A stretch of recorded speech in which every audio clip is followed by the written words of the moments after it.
Seberapa mudah untuk bisa mendapatkan vaksin COVID-19 di Amerika? Selain persediaan vaksin yang memadai, sistem distribusi vaksin dilakukan lewat 21 jaringan apotek di sedikitnya 40.000 lokasi yang telah lazim digunakan warga Amerika untuk pengobatan sehari-hari.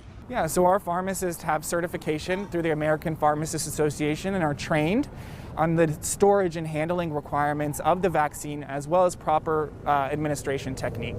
Lewat situs vaccines.gov, peminat vaksin COVID-19 bisa menentukan lokasi vaksinasi, memperoleh informasi jam operasional, bahkan jenis vaksin yang tersedia. Ada juga informasi tentang vaksinasi walk-in atau tanpa janji, seperti yang dilakukan oleh keluarga Zuli Rasak yang memperoleh vaksin ketika sedang berlibur di Amerika. Jadi kita masuk ke target, terus kita tanya, ternyata bisa langsung, benar-benar bisa langsung gitu. Jadi ya udah langsung cuman ditanya ID-nya, dan alamat di Amerikanya di mana. Atau seperti Omar yang karena harus berpindah tempat selama di Amerika, memutuskan untuk mengatur janji dengan jejaring apotek Walmart. Karena saya ada proyek di dua kota, di Atlanta dan di DC, saya mencari tempat vaksin yang ada di berbagai tempat.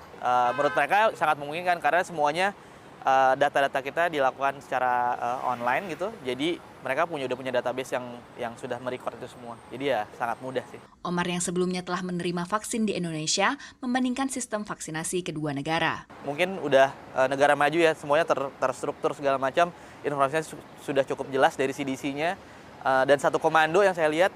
Sedangkan kalau di Jakarta masih banyak simpang siur ya. Setiap instansi punya informasi masing-masing sehingga kesulitan buat kita sebagai warga negara untuk ngelihat yang mana seperti itu dan mana informasi yang bisa kita pegang. Itu aja sih perbedaan paling signifikan. Sekalipun persediaan vaksin melimpah dengan sistem informasi yang tersentralisasi, 45% warga AS yang belum divaksinasi COVID-19 mengaku pasti tidak akan mengambil vaksin. Menurut jejak pendapat kantor berita Associated Press dan NORC. Pada saat yang sama, vaksin boleh didapatkan seluruh warga secara gratis, khususnya warga usia 12 tahun ke atas, sementara menjelang tahun ajaran baru, vaksin COVID juga mulai diuji klinis untuk anak sekolah di bawah 12 tahun.